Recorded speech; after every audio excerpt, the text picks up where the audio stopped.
Bien, tout le monde. Bon, bah, on va s'y mettre, hein. Je pense encore le mieux. Attendez une petite seconde. Je me renomme. Voilà. Bon, eh bien, bonjour tout le monde. Nous continuons notre passionnante et merveilleuse étude du livre de Oroth du Rav Kook. Nous sommes dans Israël Triato, chapitre Yud Chet. Dans l'édition classique du Mossad Rav Kook, c'est à la page Lamed He. Et nous continuons le discours du Rav sur l'imagination. Alors, l'imagination, on en avait parlé très longuement la dernière fois, que c'était on pourrait dire, un des thèmes les plus forts de la culture moderne, qui est dominé par l'imaginaire, ou par l'imaginal plus précisément.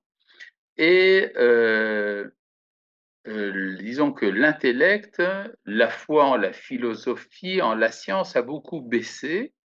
L'homme cherche un sens à sa vie dans la culture moderne, aussi bien parmi les nations qu'en Israël, cherche la signification de son être dans le monde subjectif, la subjectivité étant le champ d'activité de l'imagination, en hébreu koach hamedame.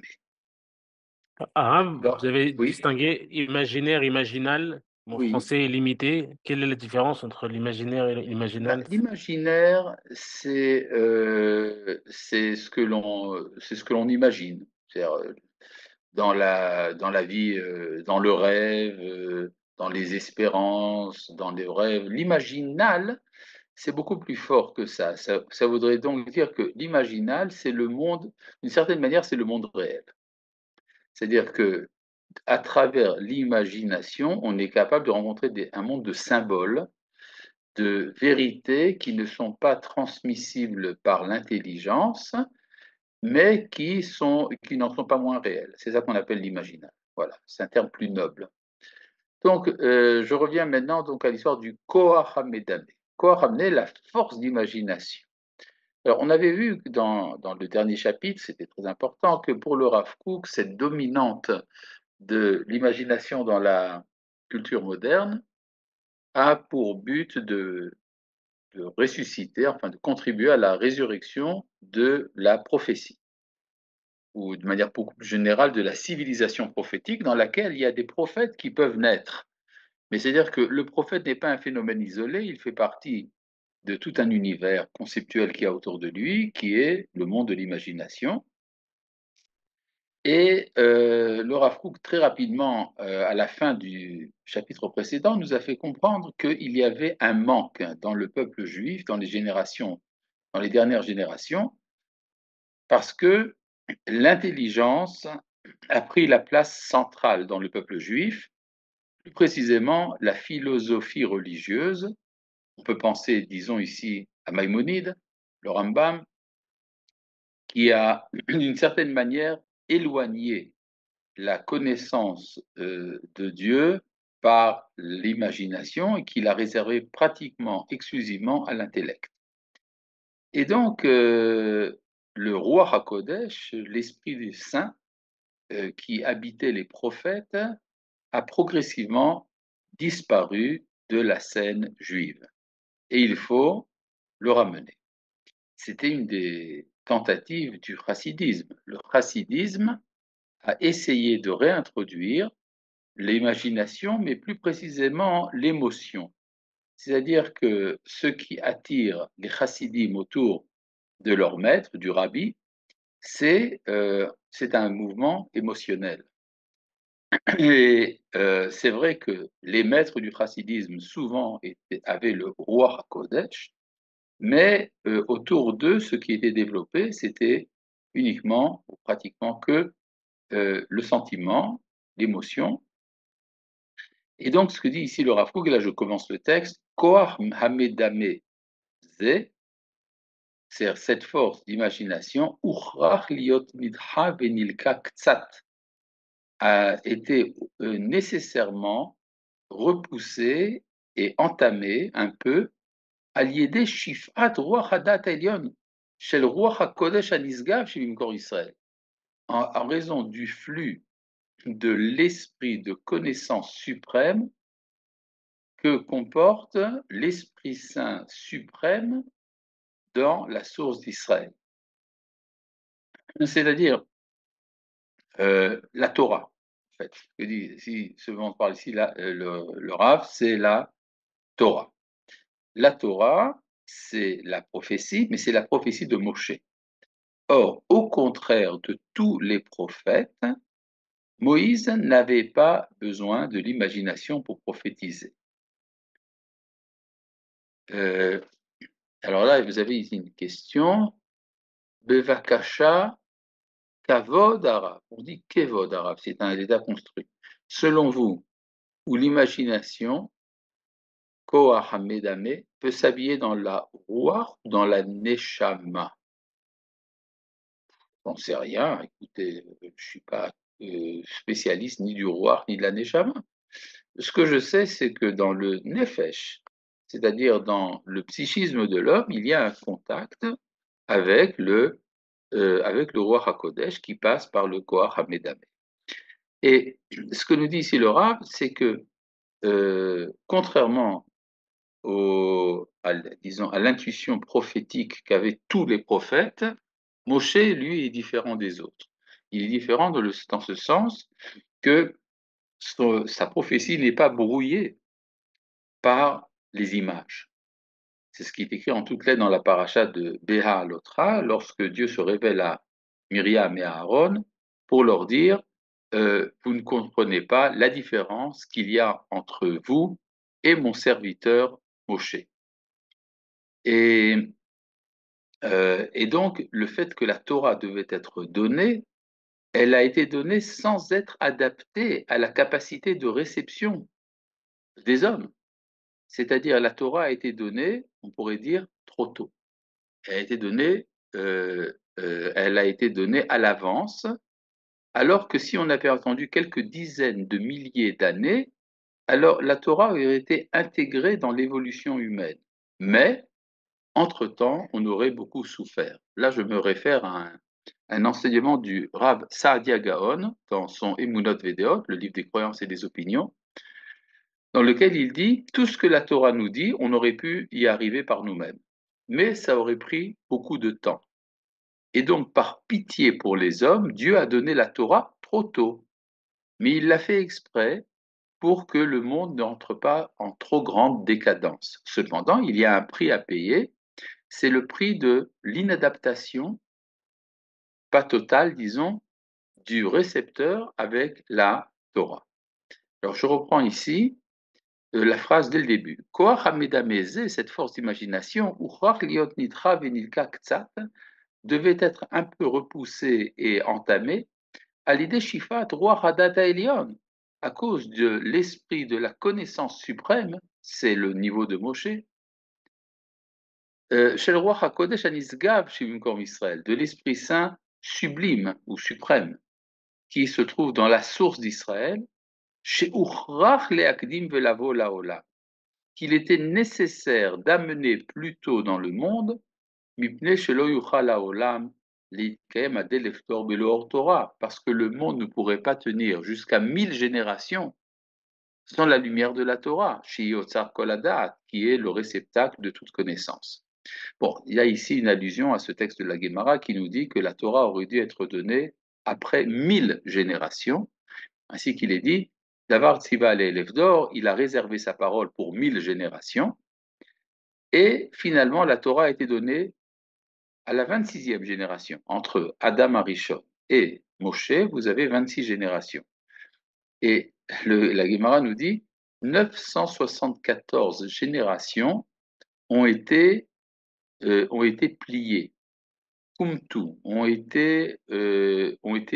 comme écrasées, pour permettre à la Torah d'être donnée après seulement 26 générations. C'est-à-dire, ça ne pouvait pas être donné dès la première génération quand même, mais il a fallu comprimer le temps, de sorte que après 26 générations, la Torah pouvait commencer à être donnée, elle a été donnée. Et les 974 générations sont des générations d'âmes frustrées. Elles sont frustrées de ce qu'on n'a pas, de ce qu'on ne les a pas attendues. C'est-à-dire, il y a, et ça c'est un autre texte du Rav Kook, les anarchistes révolutionnaires qui veulent tout détruire, ce sont ce genre d'âmes-là. Où est-ce dans la Guémara, Bevakasha, je citais sans la source. Euh, j'ai oublié la source. Pourriez-vous redéfinir le Koach Hamedamé qui est aussi une capacité créatrice? Oui, le Koach Hamedamé, le Maïmonide explique très bien, c'est cette capacité que l'on a de prendre des impressions des sens, de les détacher de leur source et de les rattacher à d'autres impressions. Exemple tout bête, j'ai vu des éléphants dans ma vie, je m'en souviens. J'ai vu des roses dans ma vie, je m'en souviens. Je prends l'éléphant, je sépare, Nbaya Toda. Je prends l'éléphant que je sépare de sa source vivante, je prends la couleur rose que je détache de la fleur, et ça me donne des éléphants roses. Voilà, c'est ça le Koach Hamedamé. C'est la capacité de mettre ensemble des impressions tirées des sens qui viennent de différentes sources. C'est ça le Koach Hamedamé. L'éléphant rose, ça peut, vous pouvez aussi par une bonne dose de whisky y arriver aussi. Mikol Makom. Cependant, dit le Rav Kook, Yesodo ha-Yesodi, son fondement fondamental, Nishar be-Israël, est resté en Israël. C'est quoi le fondement fondamental? Ça fait tout, quand le Rav Kook emploie le terme, je crois, dans Maseret Shabbat. Très bien, très bien. Bon, donc, quand le Rav Kook emploie le mot Yesod, c'est toujours dans la connotation kabbalistique. Dire, là, parmi les 10 séphirotes, la neuvième s'appelle Yesod, elle est la place de la fécondité. La fécondité est concentrée chez l'homme dans l'organe de la procréation, qui est sur lequel on fait la Brit Mila, et qui contient en puissance l'homme qui va venir après. Donc on peut dire, quand il y a quelque chose qui disparaît, il ne disparaît pas totalement, il reste dans ce petit résidu qu'on appelle le yesod. Mikol makom, yesodo ha-yesodi, nishar bi-Israël. C'est-à-dire, le reste du Koach Hamedamé existe quand même en Israël, ve'akortov apnimi shelo, et cette petite quantité intérieure, ou be'emet yesod kol hayofi, est la base de toute beauté, ou mitgalé al yeder chezion hanevoa, et se manifeste à travers les visions prophétiques, sheor kodesh mitlabesh betocho, dans laquelle la lumière de la sainteté s'investit, ou viad haneviim adamé, par la main des prophètes, j'amène l'imagination. C'est-à-dire, les prophètes sont appelés, la prophétie est appelée Yad HaNevi'im, c'est Yad, la main des prophètes. Le mot Yad signifie également une poignée. C'est-à-dire, quand vous prenez quelque chose en main, alors en hébreu moderne, on dit Yadit, mais en hébreu ancien, on dit Yad. Yad, ça veut dire ce qui relie à l'ensemble de l'organisme de la sainteté, tous les 10 séphirotes. Alors vous avez la Malchut, la 10e séphira, qui contient la capacité d'imagination et à travers laquelle les prophètes ont des visions. Uvecholzot, mais malgré tout, bien qu'il y ait des prophètes parmi nous, Munar Gam Banevoa Yesodat Simtsum Shel Aspaklaria Shenam Tzurtzachat. Même dans la prophétie se trouve une réduction du miroir, du reflet qui n'est pas limpide. Ah, alors là, vous avez 88b dans Shabbat. Très bien. Bon. C'est-à-dire, ça veut dire quoi, le reflet qui n'est pas limpide? On dit dans la Gemara que les prophètes prophétisaient comme à travers un miroir, mais un miroir qui n'est pas totalement propre, pas totalement limpide. Il n'y avait que Moshe qui était capable d'une vision totalement pure et limpide. Umipneze, et c'est pour cette raison, Kirovim umot haolam liklot ksat min hayarat hanevoa urchokot hen min or haTorah. C'est pour cette raison que les nations sont aptes à recevoir un peu de la lumière des prophètes, mais sont loin de la lumière de la Torah. C'est-à-dire que si vous demandez, par exemple, aux nations quelle est la partie la plus noble de la Bible, ils vous diront les prophètes. Isaïe, Amos, Jérémie, Ézéchiel. Tout ça, Osée, ce sont des visions extrêmement sublimes qui touchent au cœur et à l'intelligence des nations. Mais si vous leur demandez qu'est-ce que vous pensez du Pentateuque, des 5 livres de Moïse, ils diront ah, ça, ce n'est qu'une ébauche. Ce sont des lois, c'est dur.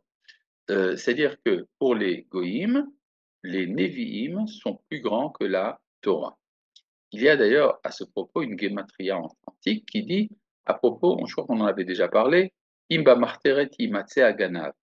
S'il se trouve dans une brèche, alors c'est là qu'on a trouvé le voleur. C'est quoi la brèche? Marteret.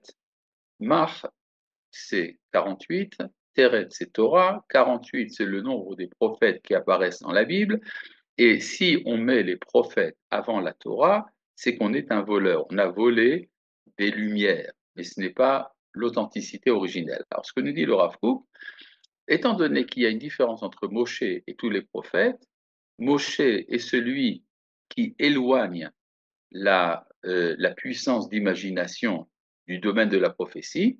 C'est un prophète sans le Koach Hamedamé, tandis que tous les autres prophètes ont le Koach Hamedamé, ce qui permet donc un certain rapport entre les nations et Israël à travers les messages des prophètes, ça s'appelle la morale prophétique, Moussar Nevi'im, et il y a un éloignement de la lumière de la Torah, ce qui fait que même quand les goïms ont accepté la Torah, ils n'ont pas accepté les mitzvot.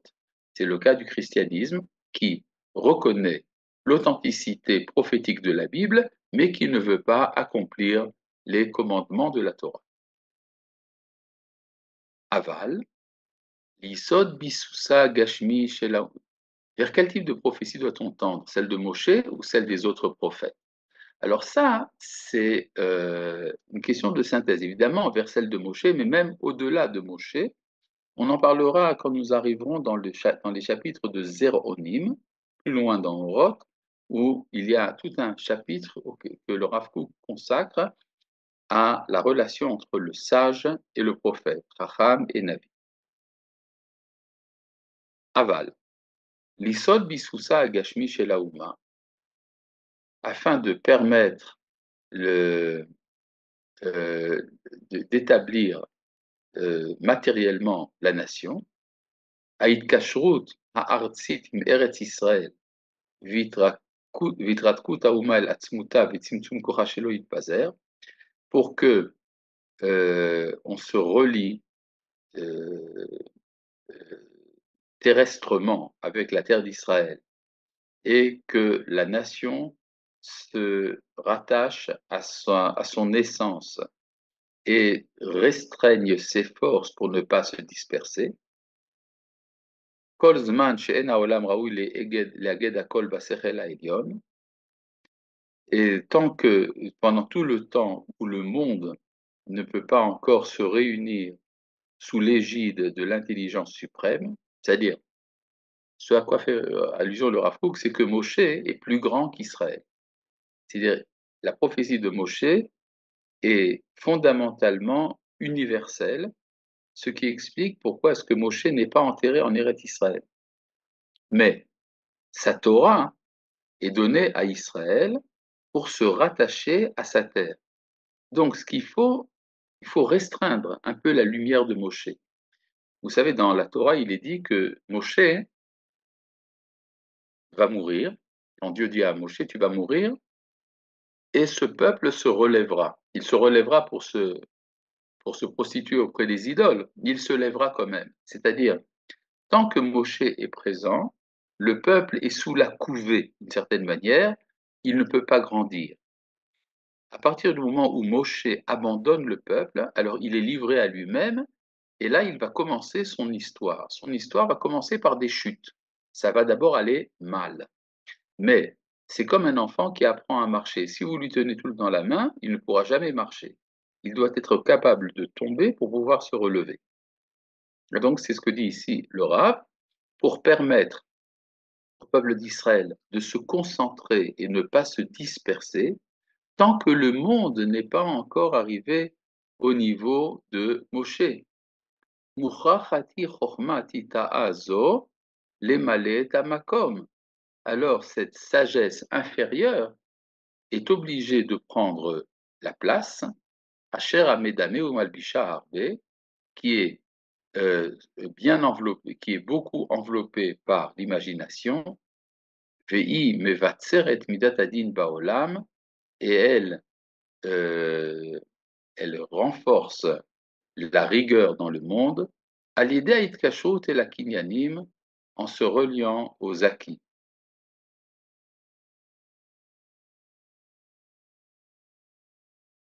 Azmaniyim, de ce monde, c'est temporel, Bechaye kol yachid, dans la vie de chaque individu, Vaitanienu ta'amuka chez la klal et chaye arechush, et l'intérêt profond de la collectivité pour la vie d'acquisition, Ve'amishtar hamimshalti mitzad atzmam, et du régime politique en tant que tel. Alors bon, je vais expliquer un peu ce que dit le Rav Kook. Ce qu'il nous dit, c'est que l'âme d'Israël, c'est vrai qu'à son origine, à sa source, elle est identique à l'âme de l'humanité. Mais le monde n'est pas encore arrivé à ce niveau, le niveau qui est celui de Adam Arishon. Est-ce qu'on peut on peut se demander, est-ce qu'Adam Arishon était juif ou goy? Il n'était ni l'un ni l'autre, il était à la racine de l'être humain. Mais l'humanité n'est pas encore arrivée à cette capacité de s'unifier sous l'égide du profil originel de Adam Arishon. Donc, il est nécessaire qu'Israël se concentre et soit différencié des nations. Et pour cela, il a besoin d'un niveau prophétique inférieur à celui de Moshe. Et donc, il faut pouvoir se lier à la conquête économique, à la conquête militaire, à l'établissement d'une identité séparée des nations. Tout cela est nécessaire pour faire avancer l'histoire. Sinon, vous n'avez pas le moyen de marcher. Tant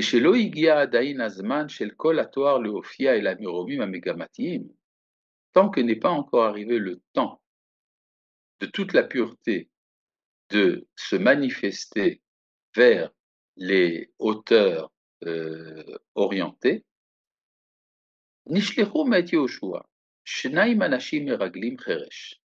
Josué a envoyé deux explorateurs secrets, les Ragel et Taharetz, pour explorer le pays. Alors, bon, vous connaissez ce passage, c'est au début du livre de Josué. C'est là également la haftara de la paracha de Shelah, la paracha des explorateurs. Josué et Yahushua, pour commencer la conquête, envoient deux explorateurs qui vont entrer dans Jéricho. Et la Torah, enfin, la Bible va nous raconter très longuement le dialogue qu'ils ont avec leur hôtesse, Rachav, la prostituée, et comment ils vont se cacher, comment ils vont raconter après à Yahushua quel est l'état d'esprit des habitants de Jéricho. Et pourquoi la Bible nous raconte toutes ces histoires? Pour nous faire comprendre comment se fait la conquête. Elle se fait par une descente vers les régions les plus basses de l'être humain. C'est pour ça que dit le Rav Kook, Uvaou levet isha zona. Ils sont arrivés dans la maison d'une femme prostituée, Ushma Rahav, dont le nom était Rahav. Alors, il y a une insistance du texte dans le prophète qui dit, elle avait pour nom Rahav, mais ça peut nous faire comment elle s'appelait. Parce que Rahav veut dire l'élargissement. Or, quand on s'élargit, on sort de la vie restreinte du désert et qu'on rentre dans la largeur, c'est là qu'il y a une prostitution par la nature. C'est-à-dire que l'on quitte les domaines les plus éthérés, les plus sublimes et spirituels, pour entrer dans la vie concrète, la vie terrestre. Et donc, ça va passer par une forme de prostitution. Évidemment, les Midrashim nous disent qu'ils n'ont pas eu commerce avec cette femme. mais ils se sont quand même cachés dans la maison d'une prostituée. C'est quand même significatif, c'est symbolique. Ve'akol nikshar bakodesh uvatov ha'elyon. Et tout est relié à la sainteté et au bien suprême. Aval midatadin mitoreret. Mais cela éveille la rigueur. Virat ha'onesh ha'amitit. Et la crainte réelle du châtiment, nitzrechet devient nécessaire. Les filles hashatat koach hamedame vit amkuto, en fonction de la mesure où la force d'imagination domine et s'investit. Alors, ça veut dire que quand il y a, la prostitution a un rapport direct avec la vie de l'imagination, et cela implique également euh, qu'il faut, qu'il faut un garde-fou, quelque chose qui va nous protéger des décadences. Ce qui va nous protéger de la décadence, c'est la crainte du châtiment. Si vous lisez dans le livre de Shoftim, le livre des juges, qui nous raconte les premiers siècles de l'implantation des Hébreux en Eretz Israël, c'est le thème qui revient en permanence. Le peuple s'éloigne de son créateur, et alors il y a des malheurs qui arrivent, le peuple revient à la Torah, et à nouveau rechute, etc.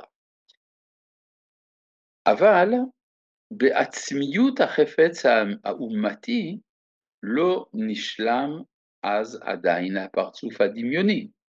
Mais dans l'essence du désir national, le profil, le profil d'imagination n'était pas encore achevé.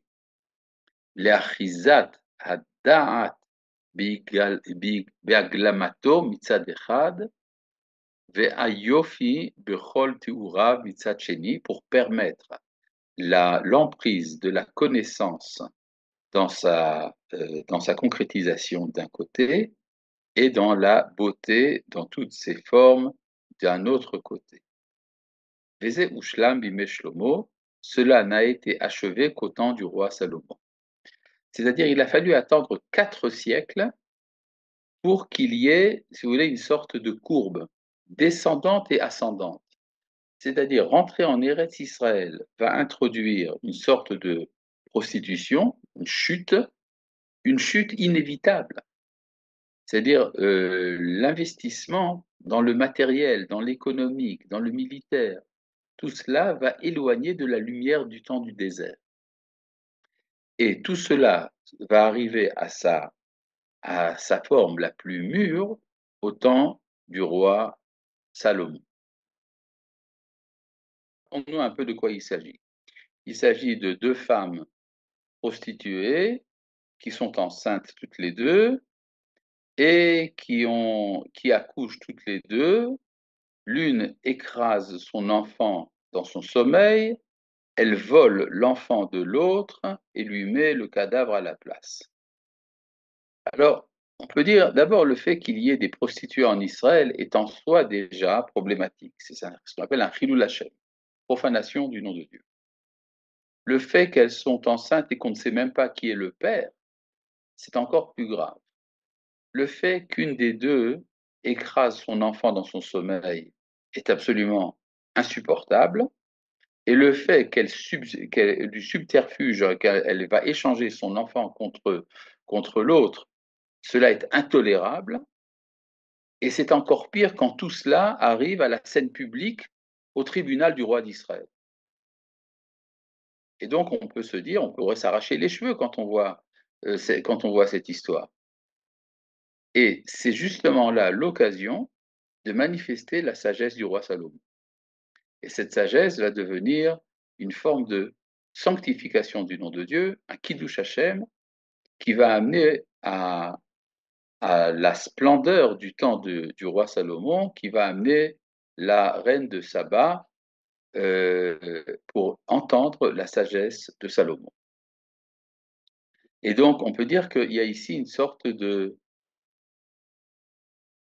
Si c'est vrai ce que dit le Rav Kook, le problème, pourquoi est-ce que l'histoire ne s'est pas achevée avec le roi Salomon. Pourquoi est-ce que Shlomo n'était pas le Mashiach? Surtout qu'il avait tout pour ça. Il était Ben David, il était roi d'Israël, il était roi.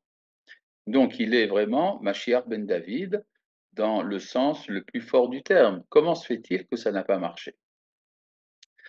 On peut dire que Shlomo était un personnage extrêmement important. Il a voulu être effectivement le Messie. Brave, on vous a perdu quand vous avez dit que la reine de Saba est venue. Ah bon, à ce point? Bon, ben, c'est-à-dire que, oui, quand tiens, Rav n'est pas là. Tiens donc, oui, c'est vrai. Attendez, je vais voir un peu tout ce qu'il y a là. Bonjour, Rav. Bilam avait une prophétie qui venait du côté impur. Attendez. Du côté impur. Comment est-ce possible? Est-ce aussi la raison pour laquelle Moshe se voilait la face? Bon, pour Bilam, c'est une très bonne question, mais ça n'a rien à voir avec notre cours. Bonjour Rav, vous dites que l'âme de Moshe est plus grande que tout l'âme Israël. N'est-il pas quelque chose de triste de savoir qu'il n'y aura plus personne à l'échelle individuelle d'aussi grand que Moshe Rabbeinu? En général, pour susciter l'envie d'être grand, on dirait à un enfant qu'il doit faire un nouveau record. Mais si on dit que ce record est déjà établi, il ne sera jamais dépassé. Non, alors c'est pour ça qu'il faut étudier ce texte du Rav Kook sur le prophète et le sage. Finalement, l'identité de Moshe reviendra au niveau collectif et sera dépassée lorsque le peuple arrivera au niveau de Adam Arishon. Et donc, Moshe, si vous voulez, c'est une station intermédiaire. Moshe sera un jour dépassé par le peuple d'Israël, en tout cas selon les kabbalistes, pas selon le Rambam. D'accord. Rav n'est pas là, on vous a perdu. C'est bon, voilà. Je pense avoir répondu à peu près à tout. Bon, alors pourquoi est-ce que au temps du roi Salomon, Shlomo n'est pas devenu le Mashiach? Alors on peut comprendre que Shlomo était un personnage extrêmement important. Il voulait réellement être le sauveur du monde entier. Il voulait le faire à travers le peuple d'Israël, et c'est la raison pour laquelle il a épousé tant de princesses de toutes les nations de la terre, pour devenir le personnage universel qui va entretenir la lumière qui sera donnée à toutes les nations. Le problème, c'est que ce n'était possible qu'au niveau du klal et non pas au niveau du prat. C'est-à-dire, la collectivité d'Israël, le royaume d'Israël de l'époque était brillant, il était resplendissant, il donnait sa lumière au monde entier, mais l'individu ne participait pas de ce mouvement-là. Et ça explique que la première chose qui s'est passée après la mort du roi Salomon, c'est que le peuple a lapidé le ministre des Finances. C'est-à-dire que le peuple ne sentait pas du tout qu'il y avait un rapport entre la grandeur de l'État et sa vie individuelle.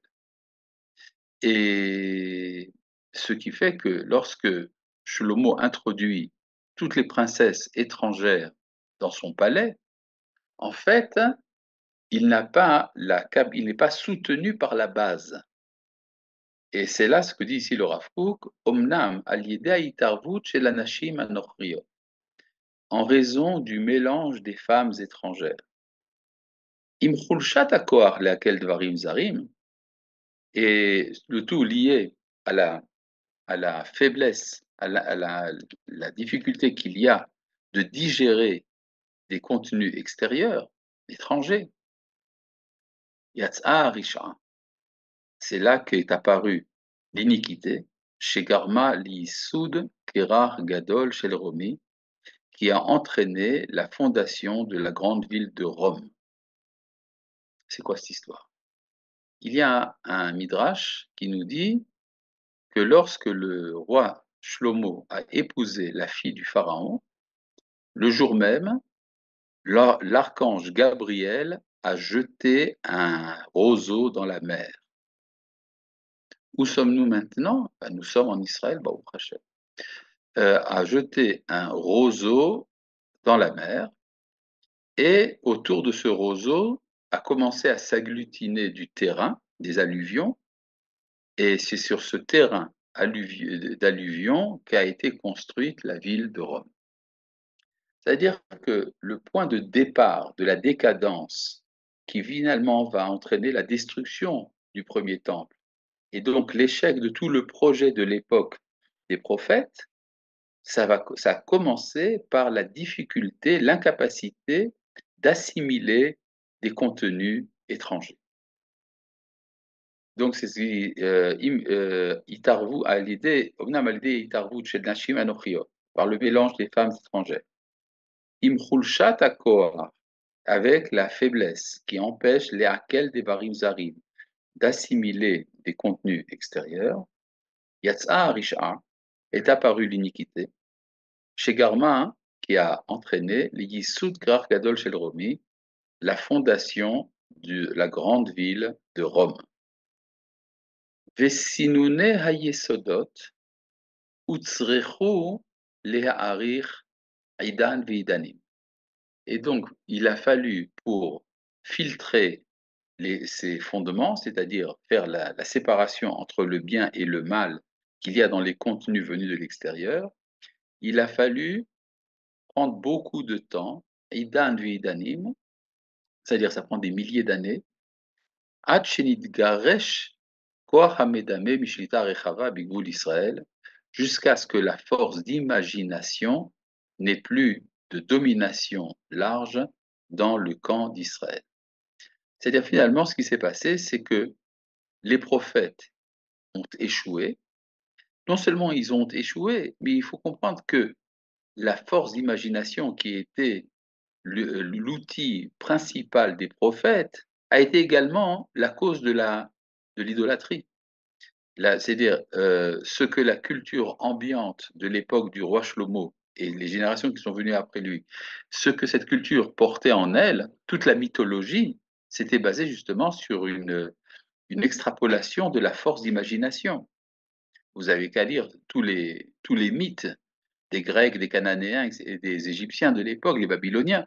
Eh bien, tout cela, effectivement, reflète une puissance extraordinaire de l'imagination, qui est souvent ce qu'on appelle, on avait dit tout à l'heure, le monde imaginal, et cela a entraîné également une chute morale, parce que quand on est dominé par la force d'imagination, alors l'intelligence est repoussée, et quand l'intelligence est repoussée, il y a une tendance à l'idolâtrie, à la débauche, à l'homicide, tous les péchés qui ont entraîné finalement la destruction du royaume d'Israël.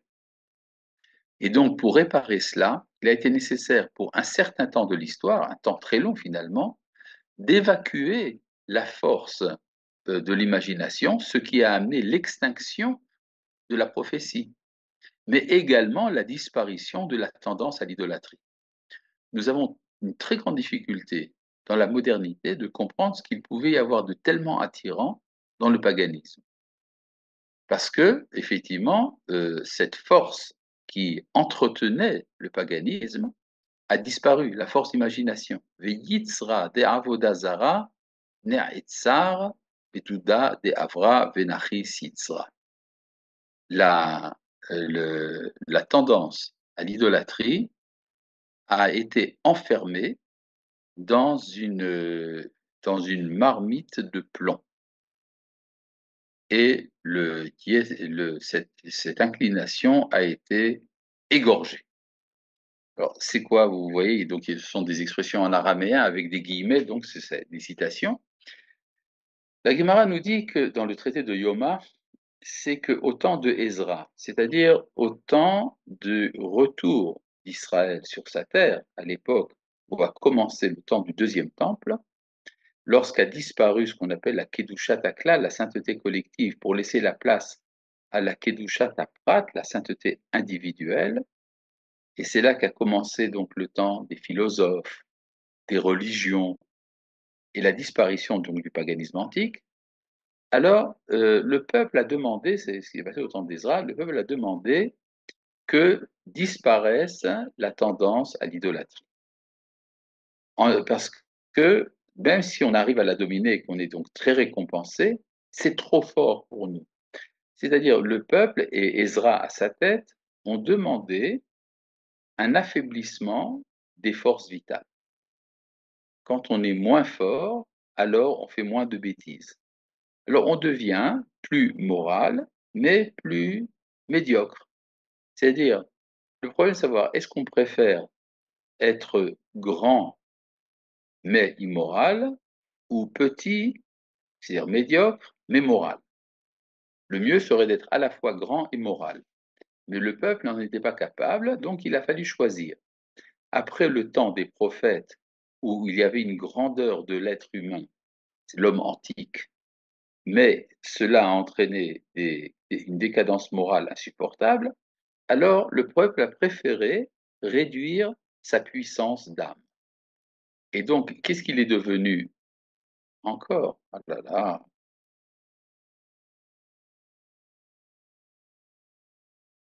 pip, pip, pip, pip. Je suis désolé, je vois aussi que ça.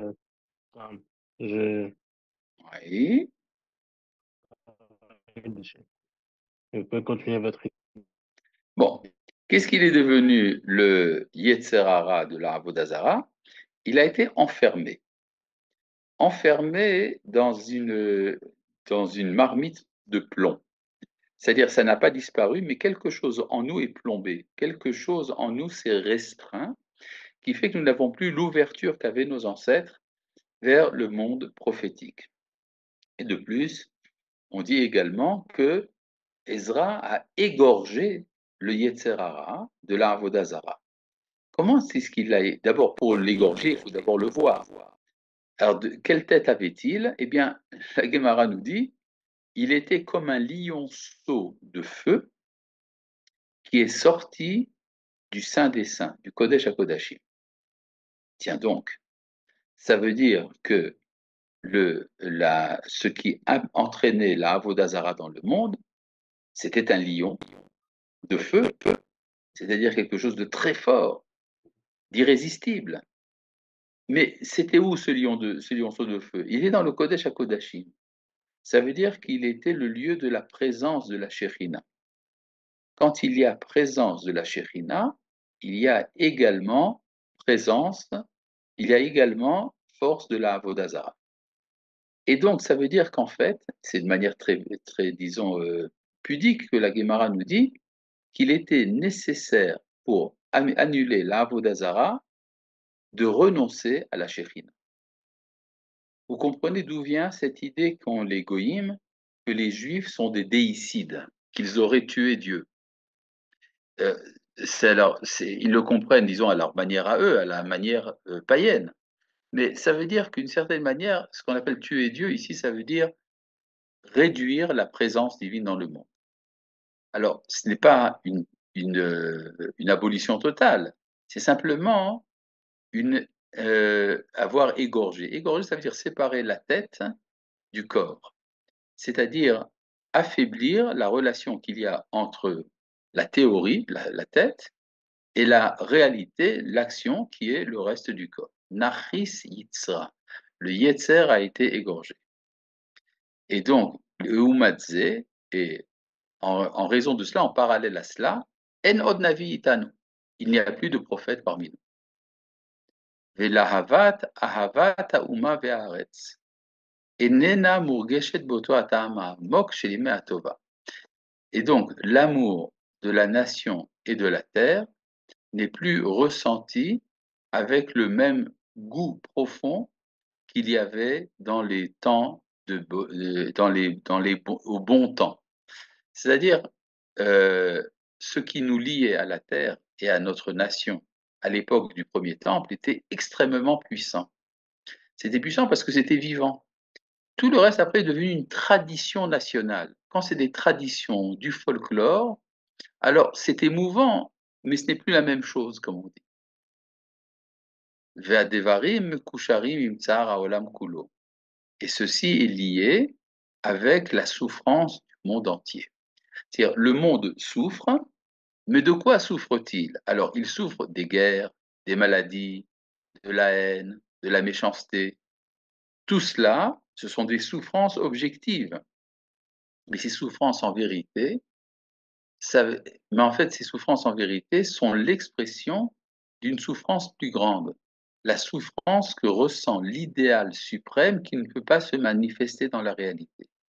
C'est ce qu'on appelle l'exil de la Shekhinah, pour lequel les kabbalistes font le Tikkun Chatzot à minuit. Il y a une prière particulière que l'on fait à minuit pour se lamenter sur l'exil de la Shekhinah, qui est à l'origine de toutes les souffrances que le monde entier ressent. C'est-à-dire, ce n'est pas simplement une souffrance du peuple juif, c'est en fait la souffrance cosmique qui se traduit à travers la souffrance historique du peuple juif. C'est ce que dit ici le Rav, Ve'adevarim mikusharim im tsar haolam kulo. Ad, jusqu'à ce que, chez Be'acharit ayamim, à la fin de l'histoire, ikvot koach hamedame mitgalim, les, la, les traces de la force d'imagination apparaissent. Ve'ahavat haaretz mitoreret, et l'amour du pays s'éveille. En effet, les premiers sionistes ont développé une sorte de romantisme de la terre, qui se traduisait d'ailleurs euh, dans la production artistique, poétique, littéraire. C'est-à-dire, il y a eu un temps, si vous voulez, une expression moderne la plus forte que nous avons pu connaître, c'est celle de Naomi Shemer avec son Yerushalayim Shel Zahav. Il y a donc un éveil du sentiment de l'importance de l'imagination qui contribue à l'amour du pays. Alors, nous avons ici des questions. Une seconde, une seconde, une seconde. Ça veut dire que quand le Machach revient et qu'avec lui la Shérina, l'attirance de l'idolâtrie va revenir. Non, pour une raison très simple, c'est que nous avons passé par 2 millénaires de sagesse. Or, les 2 millénaires de sagesse filtrent ces tendances-là. C'est-à-dire, avant qu'apparaisse la sagesse philosophique ou l'esprit religieux, eh bien, la puissance de l'idolâtrie était telle qu'elle était la seule certitude de la vie spirituelle de l'homme. Maintenant, nous avons passé quand même un certain temps, ce qui fait que même s'il peut y avoir des phénomènes de retour vers le paganisme, ils seront tout à fait secondaires. Donc, au même titre que nos grands dirigeants ont été capables de diminuer notre niveau d'âme d'un coup, ils seront dans un proche avenir capables de le faire augmenter d'un coup, à condition de le demander. Est-ce que ça s'est fait d'un coup vraiment? C'est-à-dire, la Guémara dit qu'il y a eu une prière de Ezra, que le Yetzer Hara a été livré, mais ce sont des métaphores. Il est tout à fait possible que ce processus ait été également graduel. Ça ne s'est pas fait d'un seul coup. Aval, attendez, là je continue ici dans le texte. Mitrae adavar bishmarav. Cette chose, ça apparaît il y a écrit Shumarav, mais c'est une erreur de frappe. Bishmarav, c'est-à-dire ça se manifeste d'abord dans la lie. C'est-à-dire que tout phénomène commence, un grand principe des kabbalistes, par l'écorce et après on arrive au fruit. Klipa kodemet lapri. Et donc ce que dit le Rav, c'est que ce sentiment, disons, d'importance de l'imagination se manifeste d'abord de manière impure par toute la culture chilonite, qui n'est pas toujours du meilleur niveau sur le plan moral. Aval, omed ou l'isdaker. Mais cela va devenir de plus en plus pur. C'est-à-dire, ce que dit le Rav, quand on voit des phénomènes qui sont avec un mélange nocif, il ne faut pas s'effrayer, il faut comprendre que c'est toujours comme ça que ça commence. C'est comme quand un enfant naît, alors il faut lui changer ses langes. Mais est-ce que ça veut dire donc que l'enfant est un être repoussant, méprisable? Certainement pas. On dit ça commence comme ça, mais après ça va devenir quelqu'un d'extrêmement grand et noble. Mais il faut savoir que ça passe par des crises d'enfance, des crises d'adolescence, des crises d'adultes, etc., jusqu'à ce qu'on arrive à l'homme mûr sur le plan moral. De même, au niveau de la société tout entière, au niveau de la nation, ça se passe de cette manière. Aval omed ou l'isdaker. Et là, il nous amène ici un verset d'Isaïe dans le chapitre 60. Hakaton yeh la elef. Le petit deviendra un millier. Ve'atza'ir les goyatsum. Le jeune deviendra une grande nation. Alors, ça veut dire quoi pour le Rav Kook? Ça veut dire que ce qui est petit aujourd'hui est le début de quelque chose qui va devenir grand. C'est-à-dire, on voit les commencements de la prophétie à travers la production littéraire et artistique et les sentiments, les sentiments émotifs associés au sionisme politique, mais et ça prend une forme souvent dépréciable, mais c'est en route vers quelque chose de grand. Ani Hachem, Be'aïta Achishena. Moi, l'Éternel, en son temps, je l'accélérerai. C'est quoi en son temps, je l'accélérerai? Alors, nous connaissons tous ce texte de la Gemara qui dit Zahu Achishena lo Zahu Be'aïta. C'est-à-dire, si on a mérité, alors le processus est accéléré, et si on ne mérite pas, il arrive en son temps.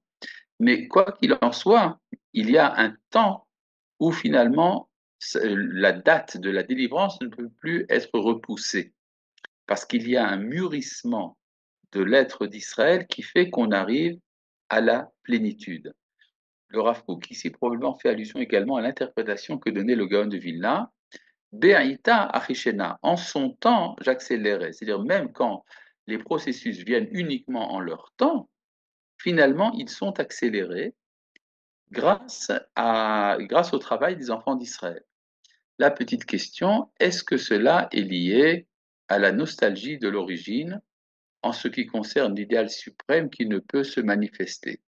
Oui, mais la nostalgie de l'origine est comprise dans la tradition grecque comme comme étant du tragique, tandis que la nostalgie de l'origine, c'est ce qui permet de remonter. C'est-à-dire, ça ne peut pas se manifester pour l'instant. Vous savez que l'origine en hébreu se dit kedem. Kedem, ça veut dire ce qu'il y avait avant. Mais ça veut dire également ce qu'il y a devant, kadima. C'est-à-dire, le kedem, c'est finalement le but ultime et le fait qu'il existe au départ et qu'il est inaccessible, cela veut dire qu'il sera un jour accessible. Et même si il faut ne pas trop se précipiter, mais quand vient le moment, il ne faut pas également tarder. D'accord? Donc, si je reprends le texte que nous avons vu aujourd'hui, le Rav Kook fait, disons, une sorte d'union entre la trajectoire de l'imagination et la trajectoire historique d'Israël, les chutes d'Israël et la remontée d'Israël. Tout cela est lié donc à ce texte extraordinaire sur les explorateurs qui vont chez la prostituée Rahab, et ce texte encore plus extraordinaire des deux prostituées qui viennent chez le roi Salomon pour vivre le temps du Kiddush Hashem, de la sanctification du nom de Dieu qui vient après sa profanation. Cela est lié également à l'échec des prophètes qui ne sont pas au niveau de Moshe, et donc la prophétie alimente le paganisme. Donc, à un moment de l'histoire, la prophétie doit être éteinte pour laisser la place à la sagesse, et ça qui va amener finalement un retour, une fois le temps venu, retour de l'imagination dans l'être d'Israël. Ça prend au début une forme, disons, nocive, les écorces, mais c'est ça qui finalement va amener aux fruits mûrs. Voilà, je pense avoir fait un résumé dans l'ensemble. Et donc, si vous n'avez pas de questions, alors je crois qu'on Question. se reverra dans le bonheur, Bezrat Hachem, la prochaine fois. Shalom, shalom. Merci. Je peux poser une question? Ah, allez-y, et faites vite parce Mais qu'il il nous faut reste qu'on ouvre le micro. Iftar. Ah, on Merci. vous entend, on vous entend, Vous m'entendez? bien sûr. La date de la délivrance. Vous Oui. pouvez me définir qu'est-ce que c'est que cette délivrance? La délivrance, alors ça se passe à plusieurs niveaux. Tout d'abord, il y a la délivrance au niveau politique, c'est-à-dire l'indépendance politique, c'est ça le fondement, c'est ça la délivrance dans la tradition d'Israël, un peu comme leur sortie d'Égypte. À partir de cela, c'est là que toutes les ascensions spirituelles sont possibles. Ces ascensions spirituelles, c'est des messages au niveau universel, c'est le retour de la présence divine parmi les hommes, l'élaboration d'une nouvelle identité humaine qui fera la synthèse de tous les bons acquis de l'histoire. Bon, eh bien, shalom à tout le monde. Merci beaucoup.